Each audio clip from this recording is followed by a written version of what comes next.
हिंदू धर्म में भगवान शिव का स्थान अत्यंत महत्वपूर्ण है। उन्हें त्रिदेवों में से एक माना जाता है, जिनमें ब्रह्मा सृष्टि के रचयिता, विष्णु पालनकर्ता और शिव संहारकर्ता के रूप में प्रतिष्ठित हैं।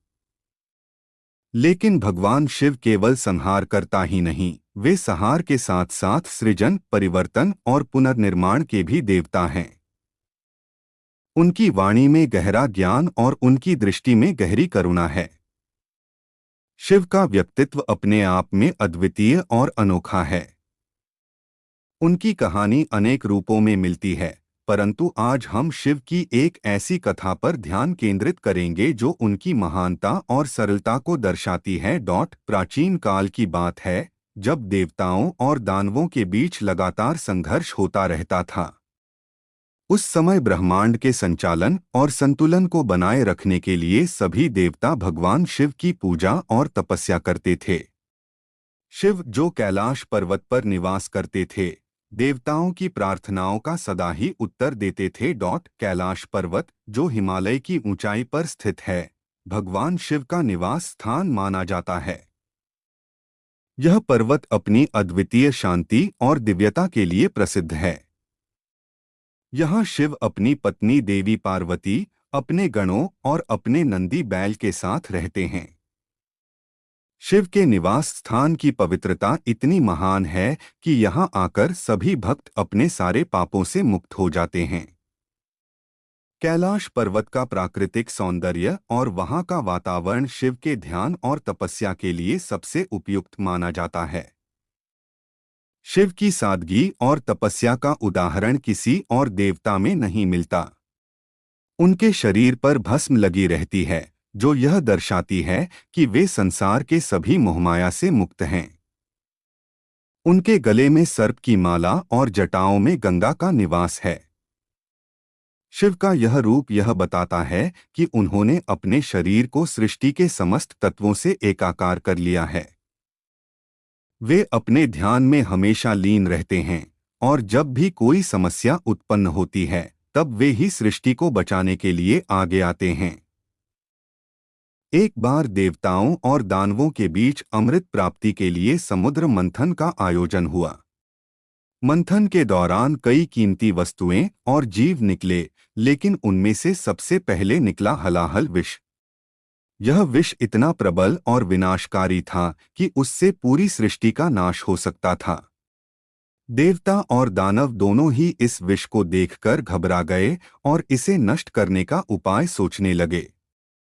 अंततः सभी ने भगवान शिव की शरण ली और उनसे विनती की कि वे इस विष को धारण करें ताकि सृष्टि की रक्षा हो सके। भगवान शिव, जो हमेशा अपने भक्तों के कल्याण के लिए तत्पर रहते हैं, ने इस विष को धारण करने का निर्णय लिया।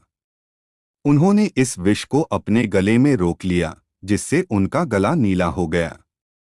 इसी कारण से उन्हें नीलकंठ के नाम से भी जाना जाता है। शिव का यह त्याग और बलिदान सृष्टि की रक्षा के लिए उनके समर्पण को दर्शाता है।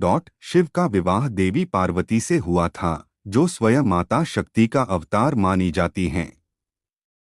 पार्वती ने शिव को पति रूप में प्राप्त करने के लिए कठोर तपस्या की थी। उनकी तपस्या से प्रसन्न होकर शिव ने उन्हें पत्नी रूप में स्वीकार किया। शिव और पार्वती का यह विवाह केवल एक व्यक्तिगत मिलन नहीं था, बल्कि यह सृष्टि के संतुलन का प्रतीक था। शिव और पार्वती की जोड़ी को अर्धनारीश्वर के रूप में भी जाना जाता है, जो यह दर्शाता है कि पुरुष और स्त्री दोनों मिलकर सृष्टि की पूर्णता का निर्माण करते हैं। शिव और पार्वती के पुत्र गणेश का जन्म भी अत्यंत रोचक है। एक बार जब शिव ध्यान में लीन थे, तब पार्वती ने अपनी सेवा के लिए एक बालक का निर्माण किया। इस बालक का नाम गणेश रखा गया। पार्वती ने उसे आदेश दिया कि वह उनकी गुफा की रक्षा करे और किसी को भी अंदर न आने दे। जब शिव अपने ध्यान से जागे और गुफा के अंदर आने लगे, तो गणेश ने उन्हें रोक दिया। इस पर शिव को क्रोध आया और उन्होंने गणेश का सिर काट दिया। जब पार्वती को इस घटना का पता चला, तो उन्होंने शिव से अपने पुत्र को पुनर्जीवित करने का आग्रह किया। शिव ने गणेश को हाथी का सिर देकर पुनर्जीवित किया और उन्हें गणों का अधिपति घोषित किया। भगवान शिव का ध्यान और तपस्या केवल उनके लिए ही नहीं बल्कि समस्त सृष्टि के लिए होती है। उनके ध्यान में इतनी शक्ति है कि वे पूरी सृष्टि की समस्याओं को अपने ध्यान में समाहित कर लेते हैं और उनका समाधान ढूंढते हैं। शिव की करुणा और प्रेम का उदाहरण उस समय देखने को मिलता है जब वे सृष्टि की भलाई के लिए अपने व्यक्तिगत सुख शांति का त्याग कर देते हैं। उनका जीवन हमें यह सिखाता है कि सच्ची भक्ति और तपस्या में कितना बल है और कैसे हम अपनी आत्मा को उच्चतम स्तर तक पहुंचा सकते हैं। शिव को आदियोगी यानी योग के जनक के रूप में भी जाना जाता है। उन्होंने योग का ज्ञान मानवता को दिया जिससे वे आत्मज्ञान प्राप्त कर सकें। योग के माध्यम से शिव ने हमें यह सिखाया कि कैसे हम अपने भीतर की ऊर्जा को जागृत कर सकते हैं और अपने जीवन को उच्चतम स्तर तक पहुंचा सकते हैं। शिव के योग साधना के माध्यम से ही मानवता को मोक्ष का मार्ग प्राप्त हुआ है। उनके योग के विभिन्न आसनों और ध्यान के माध्यम से व्यक्ति अपनी आत्मा को शुद्ध कर सकता है और परमात्मा से मिलन कर सकता है। महाशिवरात्रि शिव की पूजा का सबसे महत्वपूर्ण पर्व है। इस दिन भक्त शिव की आराधना करते हैं और उपवास रखते हैं। कहा जाता है कि इस दिन शिव ने तांडव नृत्य किया था जो सृष्टि के संहार और पुनर्निर्माण का प्रतीक है। इस दिन शिवलिंग का अभिषेक किया जाता है और भक्त अपनी श्रद्धा और भक्ति से शिव की कृपा प्राप्त करते हैं। शिवरात्रि का यह पर्व हमें शिव की महानता और उनके प्रति अटूट श्रद्धा का एहसास कराता है। भगवान शिव की कथा हमें यह सिखाती है कि जीवन में सादगी, तपस्या और भक्ति का कितना महत्व है।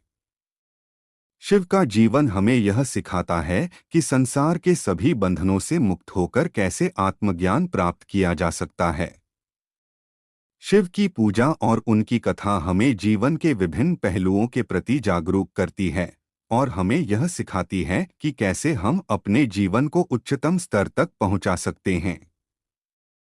शिव की करुणा, प्रेम, त्याग और तपस्या का यह अनोखा स्वरूप हमें सदा ही प्रेरित करता रहेगा। भगवान शिव की महिमा अनंत है और उनकी कथा अनंत प्रेरणा देती है। शिव की कृपा से हम सभी के जीवन में शांति, प्रेम और समृद्धि का वास हो। हर हर महादेव।